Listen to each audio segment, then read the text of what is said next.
Drew makes it extremely easy to create drawings for weldment parts. If you have a single body part like this one, Drew will already do 80% of the work. If you have a multi-body part, Drew adds a cut list and outer dimensions. And the best thing is, we can create body sheets. A sheet for every unique body within this weldment.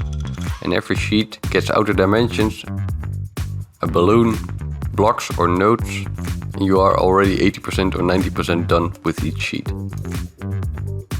You can completely customize these body sheets in the settings. You can set the default sheet size, the sheet scales, whether to add a balloon and a quantity, whether to automatically rotate straight weldment bodies, whether to add a flat pattern for sheet metal bodies, the sheet names we should use, and which views Drew should add to all the body sheets. This is gonna save you so much boring work.